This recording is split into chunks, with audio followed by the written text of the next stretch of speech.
bilib sa karamihan upang mapakinggan ang iyong banal na kalooban. Salamat, Panginoon, sa iyong dakilang biyaya.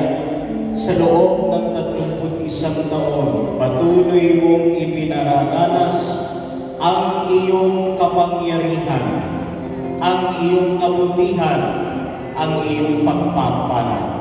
At ngayon nga sa gabing ito, patuloy namin inaasahan na ang bawat isang tumugon sa iyong panawagan ay minsan pang mararanasan ang himala at dakila mong biyaya.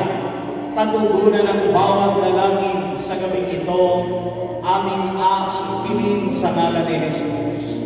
Kaya nga, Panginoon, aming dalangin ay patuloy linisik sa pamamagitan ng kabanal-banalang dugo ng Panginoong Jesucristo. Magmula ulo hanggang talampakan ang aming puso't kalooban, alisin ang anumang karumihan, anumang kasalanan, nang sa gayon nga maging malaya ang pagdaloy ng iyong biyaya dulot ng iyong mga banal na salita. At gayon din, higit sa lahat aming dalangin, na pagpalain po ninyo ang pagpapahayag ng mabuting balita. Ito po ay sundan ng tanda, himala, kababalagan, kagalingan, kalayaan, kalakasan ng pagbabago ng aming buhay. Tunay, Panginoon, na kami walang magagawa kung kami hiwalay sa iyo. Malayang kumilos ang banal na Espiritu, mag-usap sa bawat handang tumugon at tumanggap sa iyong mga aral. Kaya naman, sa ngalan ng Panginoong Jesucristo, aming inaangkin ngayon pa lamang ang katagumpayan ng iyong banal na gawain, ng iyong anibersaryo, at ibinabalik namin sa iyo ang lahat ng parangal, papuri at pagsamba, iisang Diyos, Ama, Anak, at Espiritu Santo. Purihin ang Diyos na buhay.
Hallelujah! Purihin si Yahweh al Shaddai.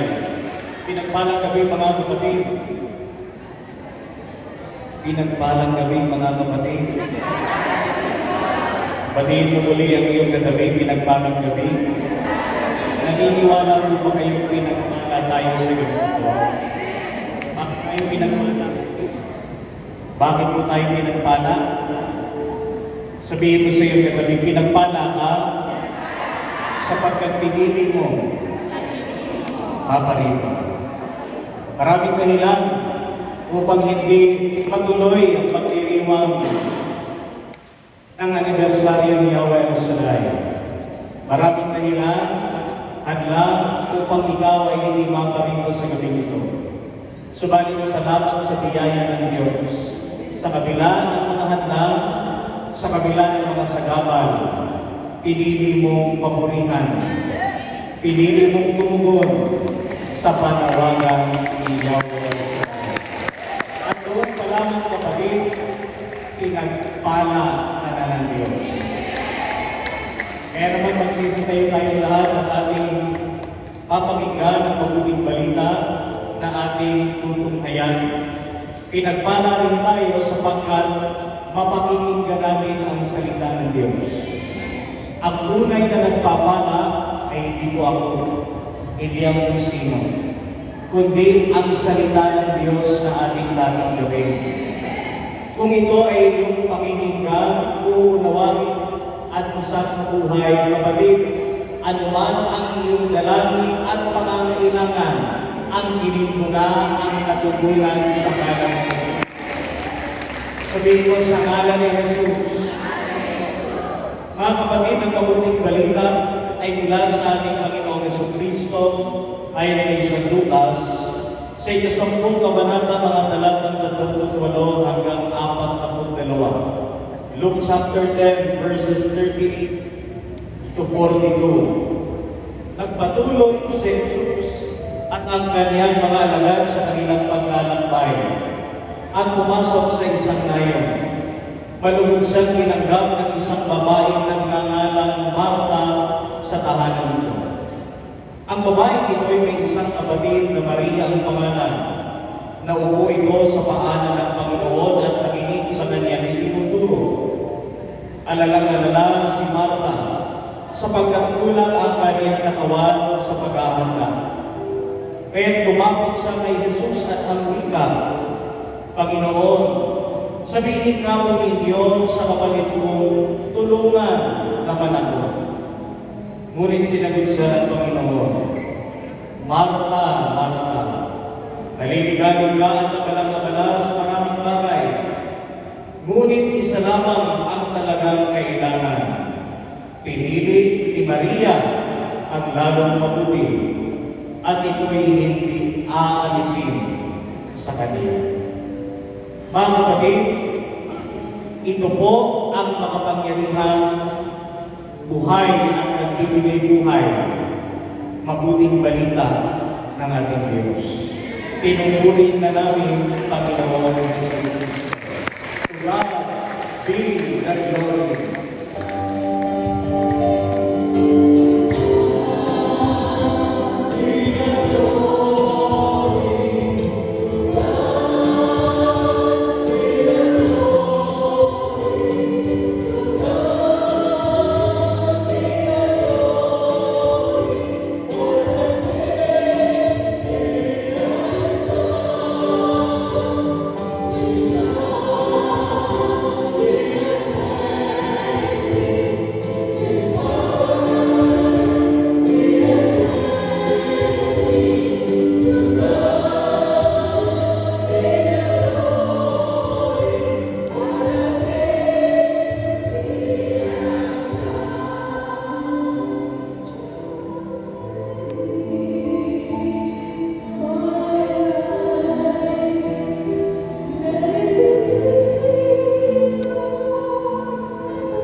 Sa totoo lang, mga kapatid, sabihin mo sa totoo lang. Sabihin mo sa iyo kagabi sa totoo lang. Kanina ka ba pinagpalang? Amen? Sa pagtungtong pa lamang natin sa dapat ito, pinagpala na tayo ng Diyos. At ito po ang aking pinaniniwalaan na hindi tayo nagkamaling sa ating pinili. Kung pinagpala na tayo kanina pa lamang, patuloy pa rin tayong pagpapalayo ng Diyos. Sapagkat nais ng Diyos, sabihin mo, nais ng Diyos. God chooses to bless you, kapatid. Yan ang kalooban ng Diyos. Siya ay naparito upang tayo bigyan ng buhay, ganap at kasyasya. At bahagi mo, kapatid, na tayo ay kanyang natagpuin sa ating mga dalangin at pangangailangan. Kaya sabihin mo sa iyong katabi, kapatid, huwag kang mag-alala, huwag kang mabalisa, may gagawin ng Diyos. Amen? Mga kapatid, maraming dahilan upang tayo ay mag-alala at mabalisa. Mga bayarin, bago nga naroon isipin, last month ang aming binayaran sa kuryente aming naligo. Regularly ang naligo na. Nung nakaraang ako, dumating yung bill. Ang sabi ko, thank you Lord, praise the Lord. Yan ang bumuka sa aming mga labi. At alam niyo mga kapatid, pagbukas ako ng sobre, alam niyo yung magkano ang bill namin? Zero. Zero. Hindi mo yan magbubunan, hindi mo kayo binubunan. Totoo yan. Minsan nag-aalala tayo sa maraming bagay. Pasado tayo ng bumuri. Pero panghawakan natin ang mga pangako ng Diyos. Tapat ang Diyos sa kanyang mga salita. Tapat ang Diyos sa kanyang mga pangako. May gagawin ang Diyos sa buhay mo. Siya ang Diyos na mabuti magpakailangan. Siya ang Diyos na nagpapakailangan. Kaya naman, meron mo bang prayer request? Dala mo ba yung bill ng meral mo? Ang tubig mo, ano man nais mong nagagawin, dalangin ng El Shaddai, itaas mo ngayon ang namang bagay, na nais mong maging daluyan ng pagpapala ng Diyos. Kapatid, ang hini natin sa ngalan ni Jesus, na may gagawin ng Diyos, may ginagawa ang Diyos, at sa totoo lang, may ginawa na ang Diyos sa buhay mo. Hallelujah! Hallelujah! Itaas ang mga dalangin, hawak kamay, sumayaw sa Panginoon. Hallelujah! May gagawin ang Diyos! May gagawin ang Diyos! May gagawin ang Diyos sa buhay mo! May gagawin ang Diyos! May gagawin ang Diyos! May gagawin ang Diyos! May gagawin ang Diyos sa araw ng araw! May gagawin ang Diyos! Hallelujah! May gagawin ang Diyos sa buhay mo! May gagawin ang Diyos! May gagawin ang Diyos! May gagawin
Pasalamatan niyo po ang aming mga dalangin, ang bawat pangangailangan, at kung sino man ang may karamdaman. Nananalig kami higit pa sa aming inaasahan. Ikaw ay may gagawin. Ikaw ay may gagawin. Ikaw ay may gagawin. Sapagkat ikaw ang Diyos na tapat sa iyong mga pangako at salita. Inaangkin namin sa ngalan ni Jesus na ang lahat ng pangangailangan ay iyong binigyang kasapatan. Na ang lahat ng may karamdaman iyong pinagaling. Ang lahat ng sumiranin binigyang solusyon. Kami sa gabing ito ay answered prayer na.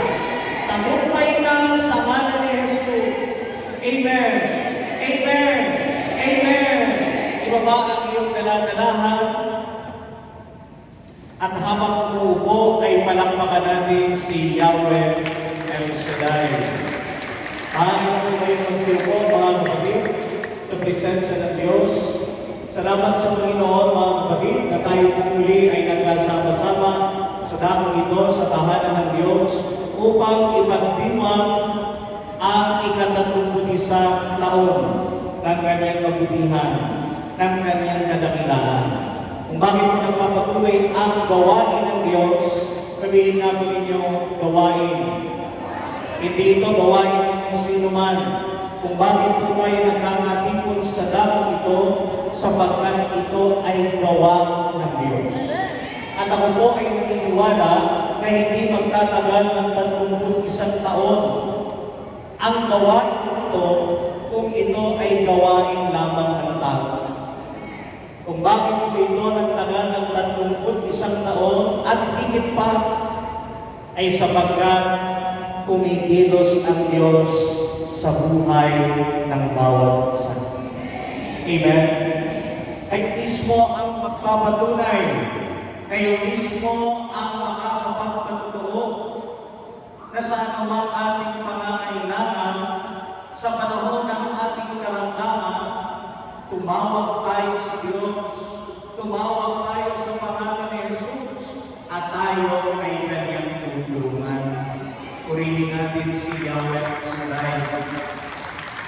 At hindi naman, mga kapatid, tulad ng nabanggit ko po kanina, na sa kabila ng mga sagaba, sa kabila ng mga suliranin, sa kabila ng mga hadlang, isang biyaya ng Diyos na tayo po ay maparito sa dakong ito. Pinili kong maparito sa kabila ng kapaguran ng iyong katawan, sa kabila ng maraming dahilan, pinili mong maglingkod kay Yahweh El Shaddai. Subalit ito naman ang iyong tatandaan. Sabi po sa Juan, Kabanatang 15, talatang 14, ay ganito, hindi kayo ang pumili sa akin, ako ang pumili sa inyo. Sa totoo lang, sabihin mo sa totoo lang, bago pa natin piliin na maparito, plano na ng Diyos. Plano ng Diyos, kapatid, na ikaw ay maparito. Kaya ho, hindi aksidente, hindi nagkataon lang na tayo po ay maparito sa dakong ito, kundi ito ay nasa isipan na ng Diyos. Nais ng Diyos, nalulugod ang Diyos, kapatid, nakangiti ang Diyos sa iyo ngayon. Alam mo ba yun? Nakangiti ang Diyos sa iyo ngayon. Bumiti ka na. Sabi ni sister, wala ang ngipin. Hayaan mo na. May ngipin sa wala, ikaw ay pinagpala. Kanina pa lang ako pagbaba ko ng bus, pagbaba ko doon sa kanto, pagbaba ko paglingon ko sa aking kaliwa, meron nung nakatayong babae, nakangiti sa akin. Initian ko rin. Siyempre kung nakangiti, alam naman si Mangkutan ko. Sa isip-isip ko, anak ito ni Yahweh El Shaddai. Doon pa lamang mo, nabuo sa aking isipan, Panginoon, plano mo kaming lahat pagkatipon sa iyong tahanan. At alam ko, Panginoon, na may gagawin kang himala sa gabi ito. Amen. Alam mo mga kapatid, sa ngiti pa lang, tayo ay pinagpala ng Diyos. sapagkat yan ho ay ating pagpapasya. Na sa kabila ng mga problema at suliranin, maraming dahilan para po tayo ay sumimangon. Magmukmok, sa bahay na lang ako, hindi ako nadalo, tinatamad ako. Pero sa kabila ng lahat ng yan, pinili natin magpuri sa Diyos. In times of trial, choose to praise the Lord. Piliin mo pa rin, magpasya ka kapatid, huwag kang magpahadlang, piliin mong papurihan ang Diyos na buhay. Mga kapatid, sa pananampalataya, ang inyong tema ay hango po sa awit, Kabanatang 23, mga talatang 1 hanggang 5, mga kapatid. Subalit, ang bibigyan ko ho ng pagpipilay ngayon ay yung pagbasa sa darating na linggo at iuugnay natin doon sa inyong tema. Sabihin nyo, choice. Ulitin ko, kung bakit tayo naparito, pinili mong maparito. Nagpasakang maparito. Subalit, bago mo mapiliin, pinili ka rin ng Diyos. Hinirang ka rin ng Diyos na maparito. Subalit, isang dakilang biyaya, kapatid, na tayo ay binigyan ng Diyos ng kalayaan. Sa totoo lamang, madalas ang tao ay nakatingin sa mga pagpapalang pinansyal, pagpapalang material, pagpapalang pisikal. Subalit isa na pong dakilang biyaya ng Diyos na tayo ay kanyang bigyan ng kalayaan. Nasa sa iyo ang pagpapasya, kapatid. Binigyan ka ng layak ng ating Panginoon. Ibig sabihin, hindi mo tayo katulad ng mga hayop. Ano ang mga hayop? Magaman, pangalanan man natin ng napakaganda ang mga hayop. Sabi ko ng aking pinsan, uuwi na ako kasi walang naiwan sa bahay, ang naiwan lang si Earl Grey. Sabi ko, sino si Earl Grey? Yung chihuahua namin. Ang ganda ho ng pangalan. Sa ganda ng pangalan ng hayop, bihisan mo man, ang hayop ay walang tunay na kalayaan. Wala silang pagpapasya sa kanilang sarili. Ang tawag ko doon sa Ingles, instinct. Kung bakit sila nabubuhay dahil sa kanilang instinct. Pag sila'y nagutom, kailangan nilang kumain. Kapag sila ay may pangkailangan, kanilang gagawin. Ayon sa sistema kung paano sila nilikha. Pero tayong tao ay kakaiba, mga kapatid. Sapagkat, bagaman minsan ikaw ay nagugutom, nasa iyo pa rin kung kakain ka o hindi. Kahit na minsan nais mo, subalit kung nagpasya ka na hindi mo gawin, sa totoo lang walang makapipilit sa iyo. Kaya hindi naman mga kapatid, na tayo ay parang robot. Na kumbaga nakalagay na, naka-input na sa atin parang computer. Kung ano po ang pindutin, yun ang magiging resulta. Hindi po ganoon. Biyaya ng Diyos na tayo ay bigyan ng kalayaan. May kapasyahan, mga kapatid. Sabihin mo sa iyong katabi, kapatid, ikaw ang pipili, ikaw ang magpapasya. Tulad doon ng ating pagbasa, mga kapatid, sa mananampalataya, ano ang sabi ng Panginoon? Pinili ni Maria ang lalong mabuti. Dumalaw ang Panginoon sa isang lugar at mayroong tumanggap sa Kanya. Isang babaeng nagngangalang Marta. Natural, obligasyon, mga kapatid, na kapag ikaw ay may bisita, aasikasuhin ang iyong bisita. Tama lang naman yun. Yan ang expectation, inaasahan. Subalit itong si Marta ay mayroong kapatid nagngangalang Maria. Hindi po ang inang Birhen Maria. Magkapareho lang po ang pangalan. Sapagkat noon, kakaunti lang yung pinagbibilian nilang pangalan. Maria din ang pangalan. Ano po ang ginawa ni Maria, mga kapatid? Instead, imbis na siya po ay maghanda, siya ay uupo sa paanan ng Panginoon at pinili niya makinig sa ating Panginoon. Pinili niya makinig sa ating Panginoong Yesukristo. Ngayon po si Martha, abalang-abala. Ang sabi roon, kulang ang kanyang katawan. Bakit kaya kulang ang katawan? Isa lang naman ang katawan. Di mo ba? Sabihin mo sa iyong katabi, isa lang ang katawan. Isa lang ang iyong katawan. Kaya dapat mo yung alagaan. Amen? Huwag mong abusuhin. Kung dapat magpahinga, magpahinga ka. Alam ng Diyos ang mga bayarin mo. Alam ni Lord ang mga pangangailangan mo. Pero ito ang tandaan mo, anak ka ni Yahweh El Shaddai. Anak ka ni Yahweh El Shaddai. Ang yaman mo ay higit pa sa kayang ipunin ng bangko. Ang yaman mo ay higit pa sa yaman ng mundong ito. Ang yaman mo ay nagmumula sa kalangitan sapagkat ang Diyos ang siyang may likha, langit at lupa, at mayroon siyang biyaya sa iyo ay inilaan. Purihin natin ang ating Panginoon. Kapalik ko tayo sa ating Panginoon. Nasa na po tayo? Kaya na si Maria, uupo sa pangalan ng Panginoon. Ibig sabihin, nais niyang maging alagad ng ating Panginoon, mga kapatid. Sabi ni Martha, siya'y abalang-abala, naliligalig. Panginoon, pwede bang pagsabihan mo naman yung kapatid ko? Pagod na ako. Nagluluto ako ng pagkita, nagluluto ako ng menudo, nagluluto ako ng fried chicken. Dagdag na lang po yun. Abalang-abala sa mga kapatid. Subalit yung kanyang inaasahang sagot sa ating Panginoon ay kabaligtaran. Ang sabi ng Panginoon, Martha, Martha, abalang-abala ka sa maraming bagay.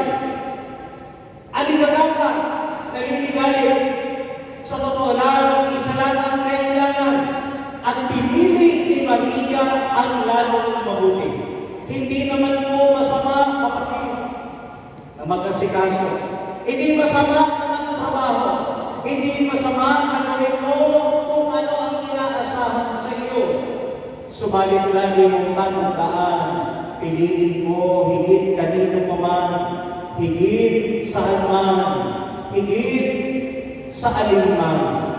Piliin mo ang Panginoong Jesucristo at sa iyon pagpapalain ang buhay. Amen? Naniniwala po ba kayo pagpipili ng Panginoon, pagpapalain ang ating buhay? Sabi ho ng inyong tema, mga kapatid, si Yahweh ang aking pastor, hindi ako magdarahon, hindi ako magkukulang. Nasa sa iyong pagpipili kung ang Panginoon ang iyong gagawing pastor. Ibig sabihin, nasa iyong kamay ang pagpapasya kung siya ang iyong susundan. Nasa sa iyong pagpapasya kung siya ang iyong susundan. Kapag sinundan mo ang Panginoon, siya ang ginawa mong hari ng iyong buhay. Hindi ang anumang bagay, hindi ang kung sino pa man. Kapatid, may pangako ang Diyos. Tulad ng kanyang pangako sa bayang Israel. Deuteronomy chapter 30, mga kapatid. Ang sabi niya, nasa sa inyo ang pagpapasya. Ibinibigay ko sa inyong kamay ngayon ang pagpipili. Piliin niyo ang buhay o piliin niyo ang kamatayan. Piliin niyo ang kasaganaan o pipiliin niyo ang kahirapan. Nasa sa inyo ang pagpapasya. Subalit, ano ang sabi ko roon, Yahweh? Kapag pinili niyong sumunod sa akin, magpasakop sa akin, pagpapalain ko ang inyong buhay, pagpapalain ko ang inyong bansa. Amen? Nasa sa iyo ang pagpipili. The choice is yours. Alam niyo, ang aral na ito, hindi ito bago. Ito ay aral mula rin sa ating punong dito. Sabihin mo, the choice is yours. Kung magpapadala ka sa silako ng iyong damdamin, magpapadala ka sa iyong mga isipin, magpapadala ka sa takot, magpapadala ka sa pangamba, magpapadala ka sa iyong karamdaman,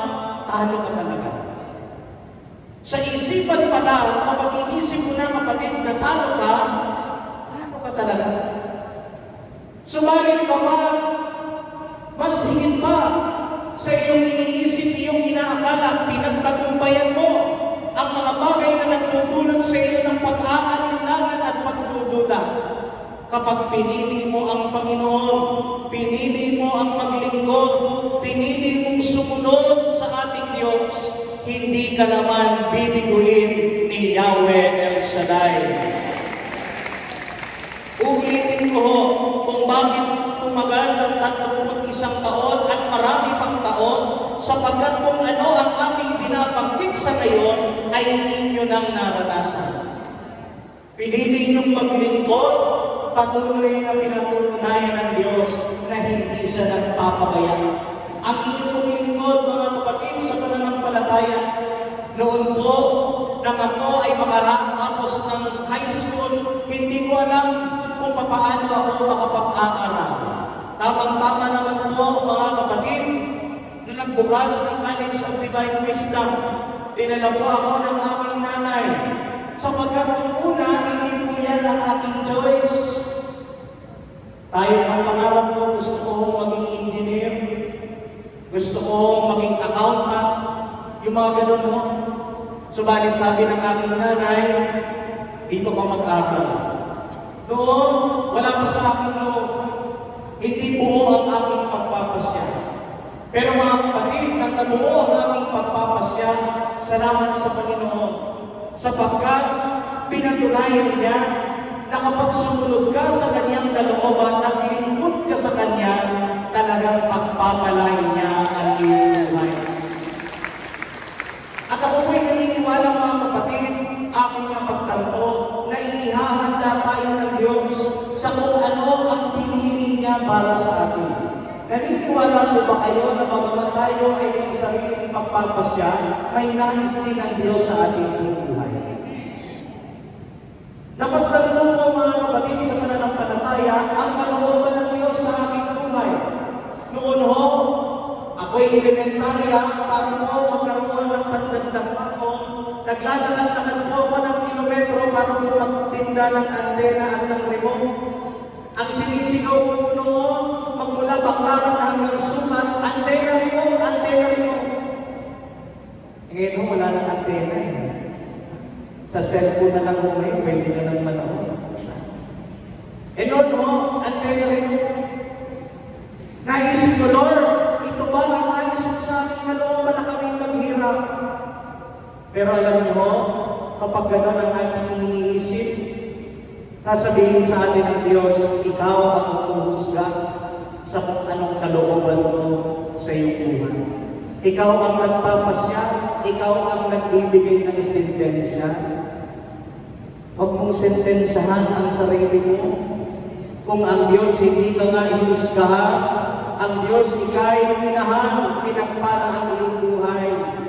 Huwag mong limitahan ang Diyos sa kaya niyang gawin sa iyong buhay.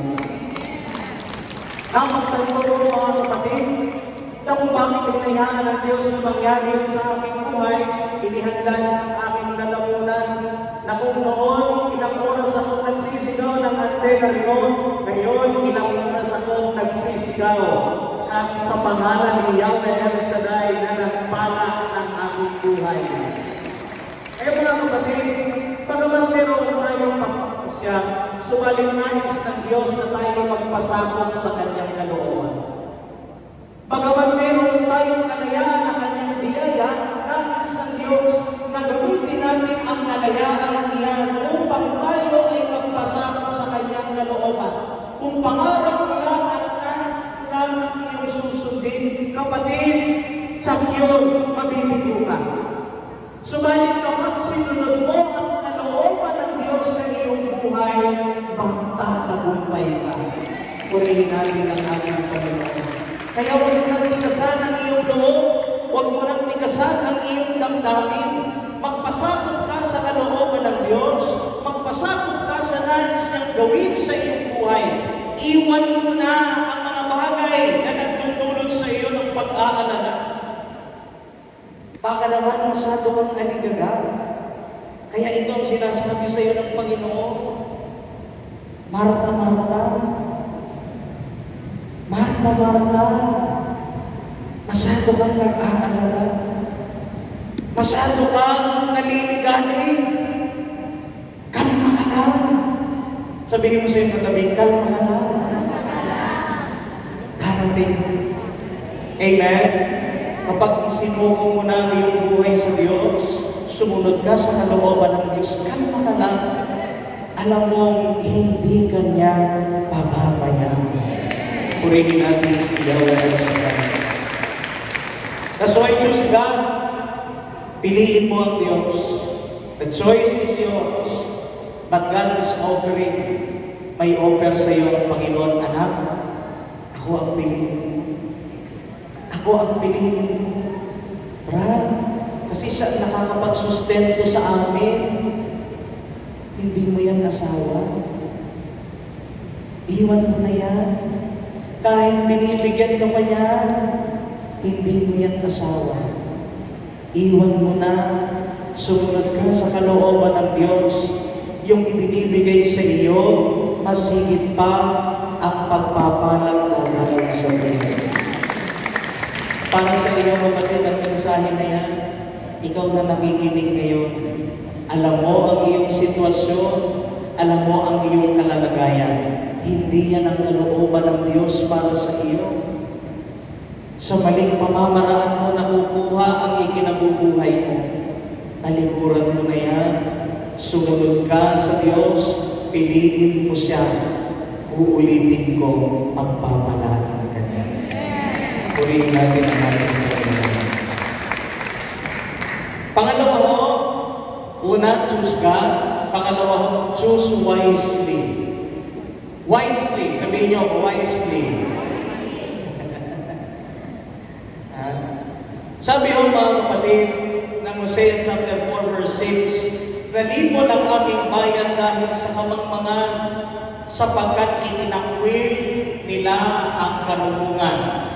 Kailangan kapag tayo ay pipili, ayon sa karunungang ibinigay sa atin ng Diyos. Marami ang napapahamak sapagkat hindi pa nila alam ang kalooban ng Diyos. Kung babalik na naman natin ang ating lumang buhay, marami tayong kapalpakan. Sapagkat yung pinili natin ay hindi ayon sa karunungan ng Diyos. Bukso ng damdamin, dala ng pagkakataon. Subalit ngayon na napakikinggan mo na ang nais ng Diyos sa buhay mo, piliin mo na ang nararapat. Piliin mo na ayon sa karunungang ibinigay sa iyo ng Panginoon. Naniniwala po ako na ang bawat anak ni Yahweh El Shaddai marunong. Amen? Naniniwala po ba kayong marunong yung katabi ninyo? Ang mga anak ni Yahweh El Shaddai marunong. Kaya ako natutuwa ako kapag may tumatayo sa harapan nagpapatotoo ang kanyang anak, kanyang apo, may honor. Subalit higit pa po, mga kapatid, sa karangalan na ibinibigay ng mundong ito, ang totoong karangalan, mga kapatid, ay sa ating pagpapasya, nakikita natin at nauunawaan natin ang kalooban ng Diyos. Uulitin ko, hindi po bukso ng damdamin, hindi dala ng pagkakataon, kundi ang ating pagpili, mga kapatid, ay ayon sa kalooban ang karunungan ibinigay sa atin ng Diyos. Amen? Kaya ho mga kapatid sa pananampalataya, ayon po sa Luke chapter 14 verse 28, kung meron daw pong isang nagbabalak na magtayo ng isang tore, hindi ba dapat na kanya munang tansyahin ang lahat ng kanyang gagastusin bago niya masimulan ang magpaghuhukay at magpatayo ng kanyang ninanais? Sapagkat baka sa kalagitnaan ng kanyang mga balakid ay hindi palaugma yung kanyang inihanda doon sa kanyang nais at hindi niya matapos ang kanyang ipinagagawa. Nasusundan po. Meron po kasi minsan meron po akong makilalang ganyan. Dahil yung kanyang kapatid, Meron ng sasakyan, ayaw niyang magpatalo. Dahil hindi pa timing, hindi pa kalooban ng Diyos, dahil sa inggit, kumuha siya ng sasakyan din. Ayun, ilang buwan lang na ilig. Nasusundan, ho? Nasusundan? Kapag dahil lang sa yaman, dahil gusto mo lang may maipakita, gusto mo lang may mayabang na meron ka kahit naman, hindi pa umang sa kung anong biyayang ibinibigay sa iyo ng Diyos. Kapatid, hindi ka magtatagumpay. Pag-isipan mo mabuti sa bawat pagpapasya, sa bawat hakbang na iyong gagawin. Tatantsahin mo muna. Dahan-dahan ka sa iyong pagpapasya. Hindi pugso ng damdamin, hindi dala ng pagkakataon. Maganda ang kasabihan ng mga taga-Bulacan. Ang lumalakad ng matulid, may bumbay na iniiwasan. Ay, hindi ko lumalakad ng matulid, matinig kong malalim. Ibig sabihin mo, nagmamadali ka sa mga bagay. Hindi mo pinag-iisipan ang iyong mga pasya. Talagang mas malaki ang disgrasya. Pero kapag dahan-dahan ka, Lord, ito ba ay plano mo?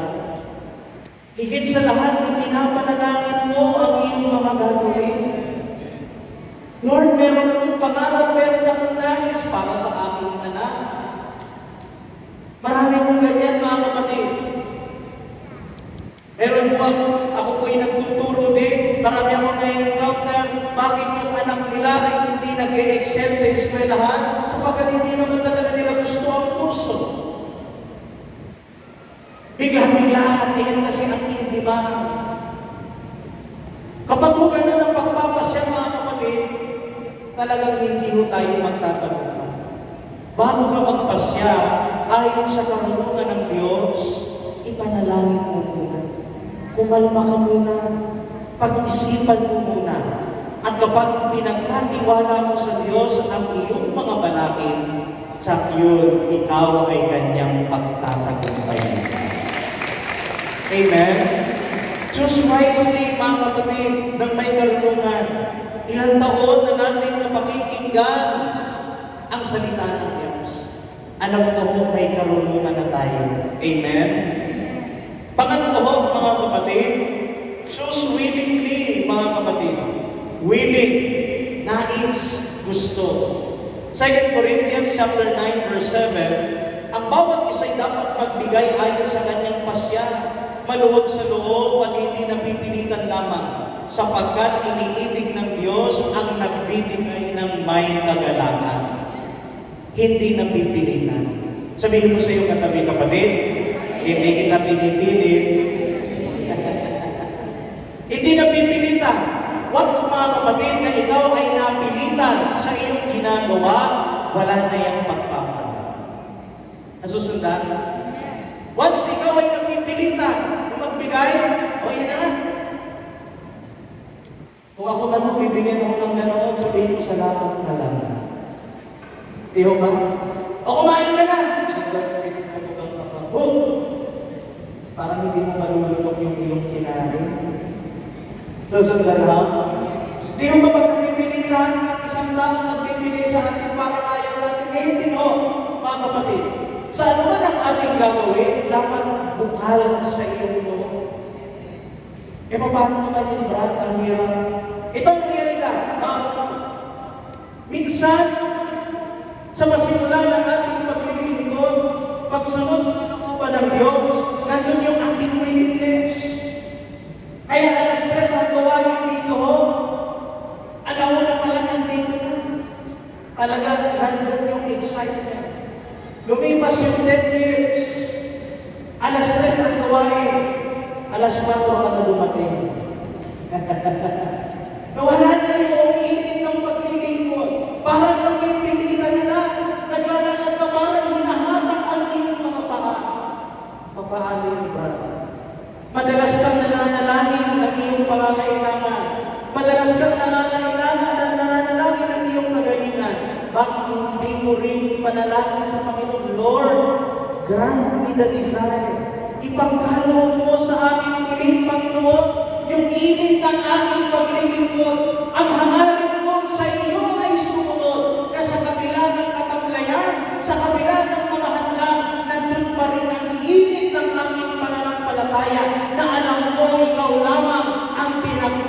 ng lahat ng biyaya. Pray for the desire. Kung minsan tinatawag ka, minsan may hadlang, Brad, tutulungan ko ba? Brad, ano bang gagawin ko? Pray for the desire. Brad, patatawagin ko ba? Pray for the desire. Lord, ipagkaloob mo sa akin. Ang hirap magpatawad, Lord. Pinautang ko, ako ba ang pinabarangay? Hello? Paano ko yung patatawarin, Brad? Pray for the desire. Lord, ipagkaloob mo sa aking puso. Bagamat mahirap, Lord. Ang hirap ispilingin itong taong ito. Tingnan mo yung katabi mo. But pray for the desire. Lord, kahit napakasama ng ugali, turuan mo ako, ipagkaloob mo na magkaroon ako ng pag-unawa, ng pagmamahal sa mga taong hindi ka mahal-mahal. Ang sabi ng Panginoon, ano pang pagpapala ang inyong tatanggapin kung ang ginagawa niyo ng mabuti ay yung mga gumagawa lamang ng mabuti sa inyo. Subalit tatanggap ka ng malaking gantimpala kung yung gumagawa ng masama sa iyo ay ginagawan mo pa rin ng mabuti. Purihin natin siya sa mga. Madali ba yun? Natural sa atin. Natural sa tao. Defense mechanism. Kapag masama, chinismis ka, i-chismis ko rin. Gano'n na, kunento niya ako Alam ko yung sikreto niya. Diba? Defense mechanism. Pero dahil tayo ngayon ay binigyan na ng karunungan ng salita ng Diyos, pinipili na natin, alam na natin kung ano ang tamang gawin. Pero kapatid, piliin mo rin ang iyong makakasalangan. Amen? Di naman sa lahat ng pagkakataon, sapagkat ang sabi ng Panginoon, ayon kay San Pablo sa Corinto, mga kapatid, do not be deceived, huwag kayong paninimlang. Bad company ruins good morals. Yaw daw po kung sino ang ating kasama, may influensyahan tayo. Kaya ikaw din naman, piliin mo, sabihin mo sa iyong katabi, kapatid, piliin mo ako. Piliin mo ang mananampalataya at anak ni Yahweh El-Shaddai. Purihin natin ang ating Panginoon. Suswilingly, mahalaga ho na hindi tayo napipilitan. Bukal sa ating loob ang ating ginagawa, bukal sa ating loob ang ating pagpapasya. Sapagkat kapag ho napipilitan tayo sa isang bagay na ating ginagawa, ay walang pagpapala. Gawin mo ng maluwag sa iyong loob. Idalangin mo sa Panginoong maging maluwag ang iyong kalooban sa paggawa at pagkampan mo sa iyong tungkulin. Nagagalak ang Diyos sapagkat siya ay napararamalan. Purihin natin si Yahweh El-Shaddai. Ang panguli, mga kapatid, sa pananampalataya, choose responsibly. Choose God, choose wisely, choose willingly, choose responsibly. Hindi sa lahat ng pagkakataon, yaman tayo po ay tao, may mga kahinaan. Talagang minsan ay pumapalpak. Subalit sa kung ano ang iyong ginawang pagpapasya, pagdidesisyon, kailangan mo itong pangatawanan. Nasusundan. Isipin po ninyo, mga kapatid, kung noon pa lamang sa pasimula, ay naging responsable na ang ating mga unang magulang nang sila ay nagkasala doon sa kanilang pinili. Sapagkat ang sabi ng Diyos, maaari ninyong kanin ang lahat ng mga puno dito sa halamanan, maliban doon sa puno na nagbibigay ng karunungan sa pagitan ng mabuti at masama. Alam nila kung ano ang kalooban ng Diyos. Subalit sila ay nilinlang ng ahas, nilinlang ng diablo na ang sabi, totoo bang mamamatay kayo? hindi kayo mamamatay, kundi kayo magiging katulad ng Diyos. Nagpadala sila ngayon sa tukso. Kaya ang sabi ni Eva, pag hindi ka kumain, hindi mo kinagat, outside di mo lang buka. Sumunod si Adan. Ngayon nakita nila ang kanilang kahubaran at sila ay nahiya. Nang bumalik ang Diyos, hinahanap sila, nasaan na kayo? Bakit kayo nagtatago? Talagang pag may ginawang mali, nagtatago. Nagtatago sila.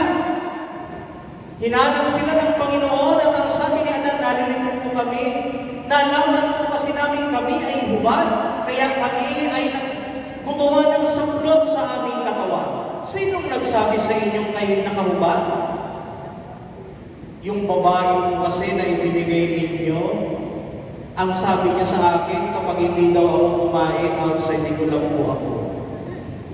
Sabi naman ng babae, yung ahas po kasi, nagturuan. Madalas ang tao, kapag pumalpak, naghahanap ng masisisi. Kung ikaw ang nagdesisyon, alam mo sa sarili mo na ikaw ang nagpasya, pangatawanan mo yan. Kung ang unang ating mga magulang, inamin, inako yung kanilang pagkakamali. Doon pa lamang sa lalaki, hindi na siya nagturo, kundi sinabi niya, Panginoon, patawad mo. Hindi namin sinunod ang iyong kalooban. Hindi namin pinakinggan ang iyong utos. Kaya ito ang nangyari sa amin. Di sana'y hindi na sila sinumpa pagkos sila'y pinatawad. Subalit hindi ganoon ang kanilang ginawa. Nagpasya sila at naghanap pa ng masisisi. Kung ika'y nagkamali, kapatid, uulitin ko, pinili ng Diyos na ikaw ay maparito upang mapakinggan ito. Huwag ka nang maghanap ng masisisi. Huwag ka nang maghanap ng maituturo. Magpakumbaba ka sa Diyos at ika'y kanyang patatawarin. Amen. Walang nangyayari, mga kapatid, sa sisihan. Walang nangyayari, walang patutunguhan kung tayo'y magtuturuan. Kung meron mang pagkakamali, lumapit ka sa Diyos at ikaw ay kanyang patatawarin. Hindi na ito ang panahon, kaya ang ating bansa, mga kapatid, ay lalong lumulugmok sa kahirapan. Bakit? Kanya-kanyang turuan. Siya ang may kasalanan, sila ang may kasalanan, ito ang may kasalanan. Walang pumangako, lahat mabuti, lahat tama ang kanilang ginagawa. Kaya anong nangyayari, lahat may tama na. Magpakumbaba tayo. Umamin tayo. Ang Diyos handang magpatawad sa taong umaagaw, sa taong nagpapakumbaba. Ulitin natin siyaw ng salamat. Choose responsibly. Responsable ka. May pananagutan ka. Pero lagi mong tatandaan, may kapatawaran na nakahanda. Pinili mong maparito, pinili ng Diyos na ikaw din ay maparito. Patuloy mo siyang piliin. Patuloy kang magpasya sa kabila ng mga suliranin at problema. Papurihan mo siya. Paglingkuran mo siya. Sumamba ka sa Kanya. At sa iyon, pagpapalain mo niya. Purihin natin si Yahweh at siya. Nawa mga kapatid, tinutugtugan na po ako. Kaya pala tandaan, magsitayo na tayo sa presensya ng Diyos. Tayo na tayo. Tayo na po kayo, mga kapatid. Nais ng Diyos na pagpalain na nasa iyo. It is God's choice. Alam mo ba, ikaw ang choice mo. Pinili ka ng Panginoon. Piliin mo rin siya. Nais ka niyang pagpalain, nais niyang maranasan ang biyaya, pagpapala, pagkaloob niya sa iyo. Kaya naman sa gabi ito, itaas mo ang iyong kamay, ipigit mo ang iyong mata. Yamang naririto ka, pinili mo, kasambahin, paglingkuran, ang Diyos. Hayaan rin na iparanas sa atin ng Panginoon ang kanyang biyaya, ang kanyang pagpapala. God wants and chooses to bless you, to pour out His blessing in your life. Katagpuin ang iyong dalangin, ang iyong pangangailangan. Panginoon, salamat sa iyong biyaya. Pinili namin maparito sa iyong tahanan, sa iyong presensya. Ang mga lingkod mo at maggagawa sa kabila ng mga pagsubok at problema, pinipili pa rin nilang maglingkod sa iyo. Ayon sa iyong mga salita at pangako, yung mga pumipili sa iyo ay hindi mo bibiguin. Yung mga pumipili sa iyo ay iyong pagpapalain. Panginoon, minsan pa, iparanas mo ang iyong presensya, ang iyong kapangyarihan sa aming kalagitnaan, hanggang bumaba ang kalangitan at aming maranasan ang iyong pagpapala. O hallelujah! Itaas mo ang iyong kamay. Piliin mong sambahin ang Diyos. Papurihan siya. Hallelujah!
Maraming nagpapaligalig sa iyong isip, sa iyong kalooban. Alalang-alala ka sa maraming bagay. Subalit kapatid, nasa sa iyo ang pagpapasya. Nasa sa iyo ang pagpipili. Piliin mo sa gabing ito na maranasan ang presensya ng Diyos. Maranasan ang kapangyarihan ng Diyos. Maranasan ang himala ng Diyos. Sapagkat tandaan mo, kapatid, nais din ng Diyos. Nais din ng Diyos na ikaw ay pagpalain. Nais din ng Diyos na iyong maranasan ang kanyang presensya. Choose to honor God. Choose to worship God. Choose to serve God. At hindi ka mabibigo. Hindi ka niya bibiguin. Yan ay ayon sa kanyang mga salita. Yan ay ayon sa kanyang mga pamana. Taas mo ang iyong kamay. Piliin mo, naisip mo, sambahin ng Diyos at maranasan ang kanyang kanyang dakilang presensya. Ipananas mo sa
pag-asa.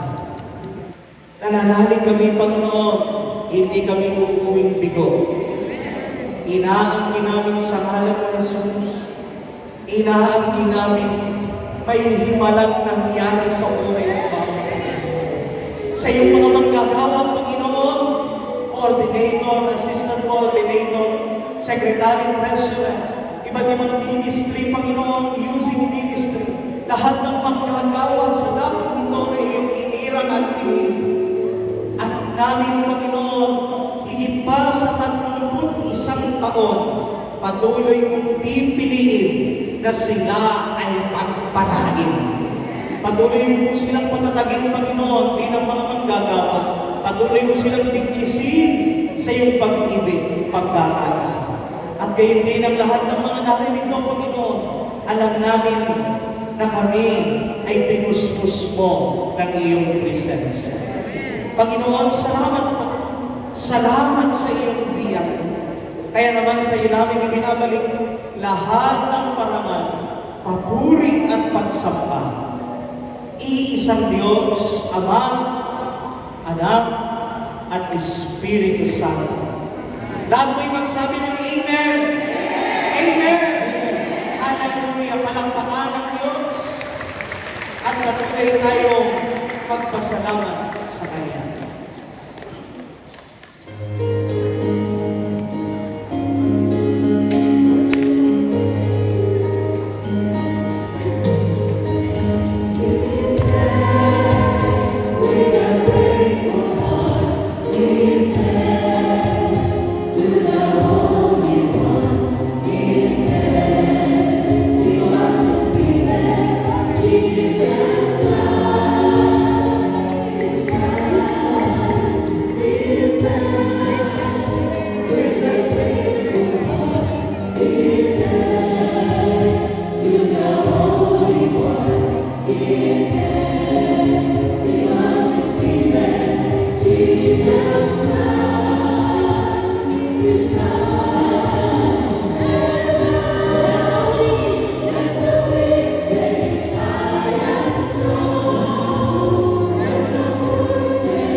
Purihin natin ang Panginoon. Hallelujah.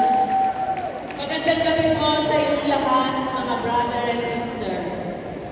Una na po ang pasasalamat sa ating Diyos na buhay, Yahweh El Shaddai, at sa inyong lahat, mga kapatid. Maraming salamat po sa lahat ng tumulong, pinansyal, material, at spiritual. Tunay pong napakabuti ng ating Yahweh El Shaddai. Bago sumapit ang araw na ito, ay nandiyan po ang bagyo, baha, matinding pagulan. Ganun na lamang po ang aming pananalangin na pagkalooban tayo ng magandang panahon. Tunay mong tapat ang ating Diyos. Wala siyang katulad. Hindi siya nagkukulang. Bago po dumating ang araw na ito, mga 2 linggo po, tunay po bilang coordinator, binabagawag din po ako ng Yapo. Kasi po, wala po talaga kaming pondo. Tunay po wala. Tapos ba nung mga 1 week na lang, dumadating na po ang biyayang siksik, lilig at umahapaw. Dahil po ay tagumpay ang ating gawain. Maraming salamat po sa iyo, Panginoon. To God be the highest glory. Amen.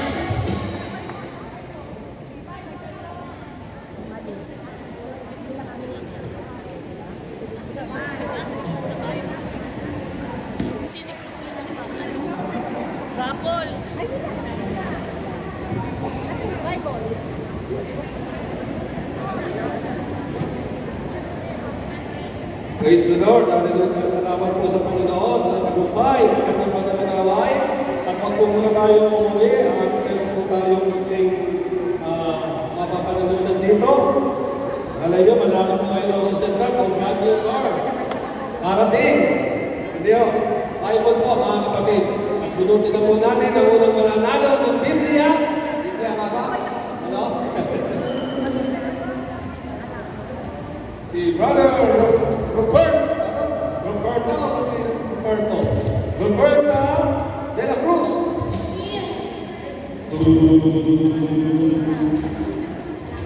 Nana po, ayun, sister. Pakiabot na po. At pangalawa po, ang nagwagi ay si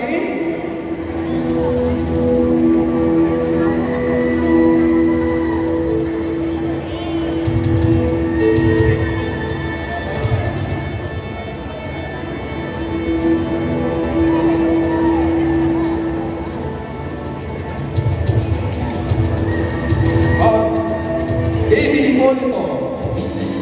Isa na po natin. Hindi lumalalim namin.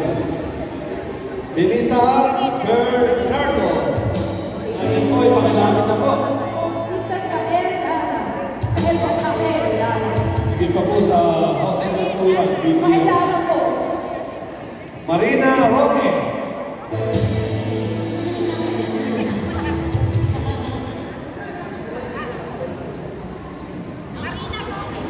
Ofelia Ramos.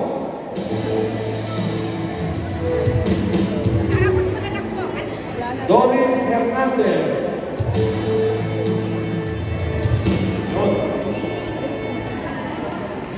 Purita Solis. Ito po Sister Maylin Iwana. Maylin Iwana. Yolanda Hilario.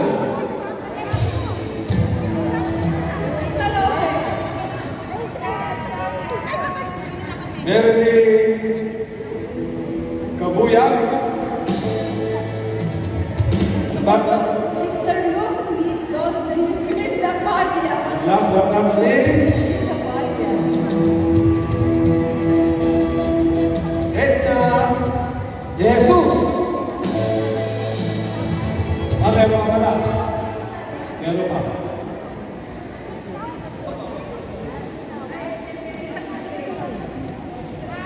Telma Sus Gamba Susga. Wow. Sunga, sunga. Sofga, sofga. Elmas.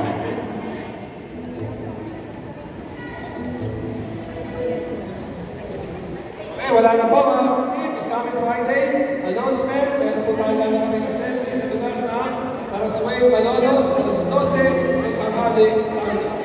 Magkita-kita po tayo lahat.